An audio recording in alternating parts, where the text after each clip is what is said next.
They chained his leg. He smiled. Imagine that for a moment. A man owned by another man. His body is property. His movements are decided by someone else. And yet, when they lock the iron around his ankle, something in him refuses to break. He does not beg. He does not rage. He looks down at the chain and he says the strangest thing. You can bind my leg, but not even Zeus can conquer my will. Who says that?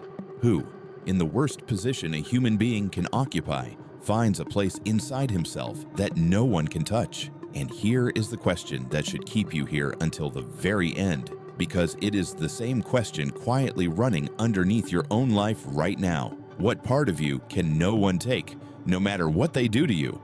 Most people go their whole lives never finding it. He found it in chains, and he left behind a 3-step code to help you find it too.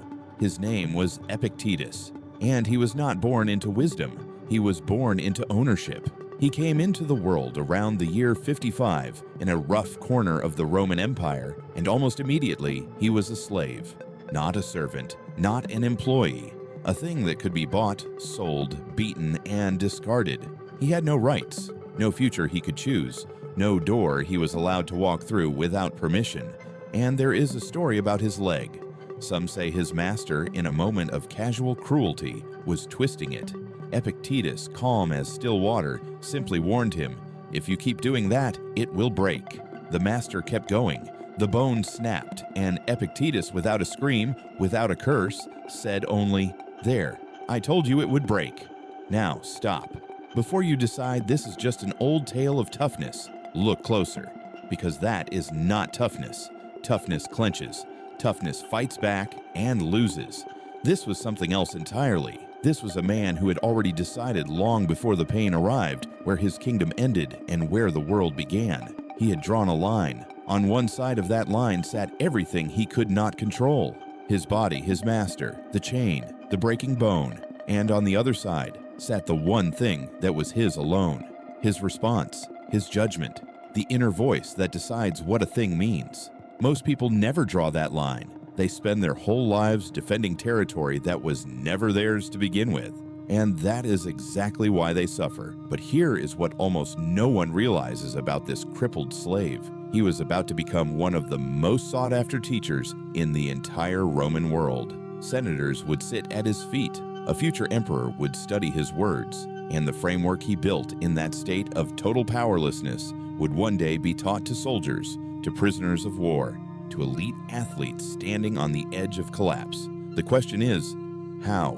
How does a man with nothing build a mind that cannot be shaken? To understand that, we have to follow him out of the chains and into the fire. Eventually, Epictetus was freed, but freedom did not hand him an easy life. It handed him a harder question, because now he had choices, and choices bring anxiety.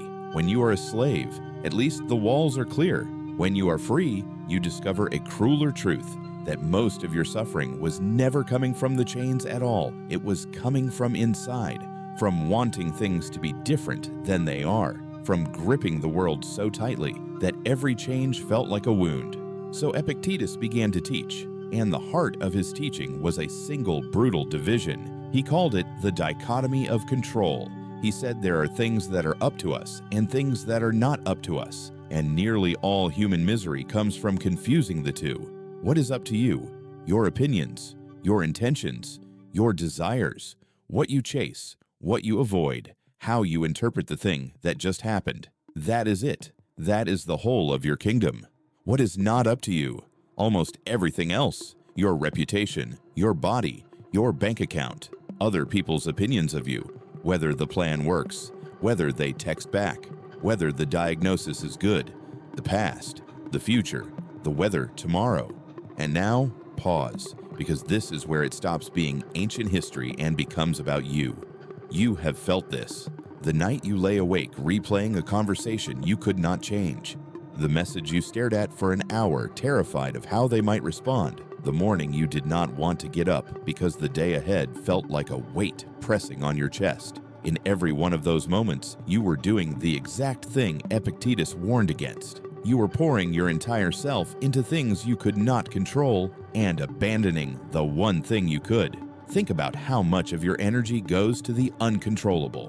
Whether you get the promotion, whether they approve of you, whether the economy holds. You rehearse it, you dread it, you try to force it, and it drains you because you are fighting a war you can never win on ground that was never yours. Epictetus saw this clearly.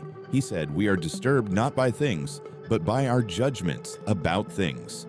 The event is neutral, the chain is just iron, the traffic is just cars, the silence after your message is just silence. It is the meaning you throw on top of it that either sets you free or breaks you. But here is the trap.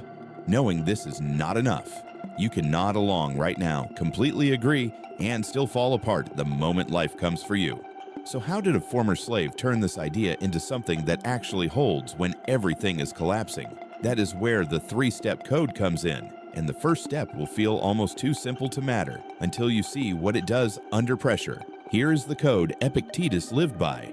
3 steps, simple to say, a lifetime to master. Step 1, separate.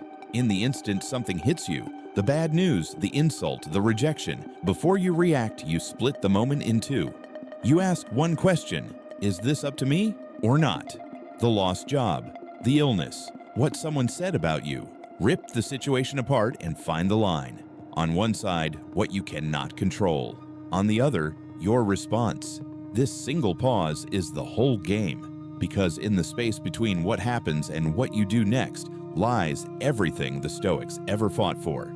Step 2, accept, not approval, not surrender, acceptance. You stop demanding that reality be other than it is. Epictetus said, "Do not wish for things to happen as you want, but wish them to happen as they do, and your life will flow." The rain is coming. Accept the rain. The person is gone. Accept that they are gone. This does not mean you like it. It means you stop bleeding energy fighting a fact that has already happened. Step 3, act. Now, and only now, you pour everything into your one square of ground. Your response, your next move, your character. You cannot control the storm, but you can control how you sail. You cannot control the illness, but you can control how you meet it. This is where freedom actually lives, not in escaping the chain, in choosing who you are while wearing it. And here's the strange part. Modern science keeps circling back to exactly this. Psychologists today teach something called cognitive reappraisal, the practice of changing how you interpret an event to change how you feel about it. It is a cornerstone of the therapy used to treat anxiety and depression. 2,000 years later, we are proving in laboratories what a slave figured out in chains. The event does not control you.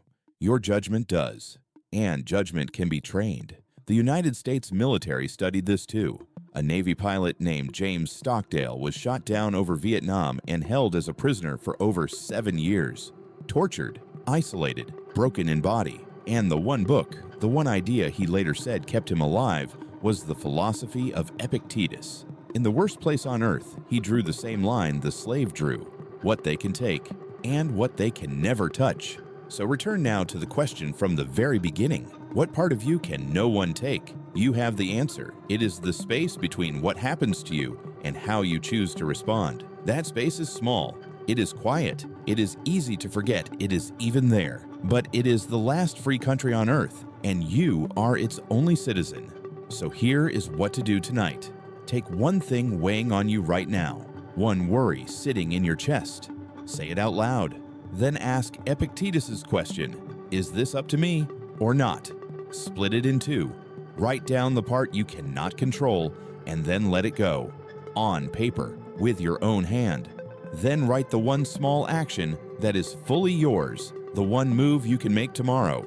That is the code. Separate, accept, act. Do it once, and you will feel the weight shift. He was chained, and he was freer than the men who owned him, because he understood the one thing most people spend their whole lives running from. You do not need the world to be gentle. You need to know where your kingdom ends and the storm begins. The chain was never the prison, the confusion was, and now you know the difference. If this reached something in you, stay a while, subscribe, and let us keep walking this path together.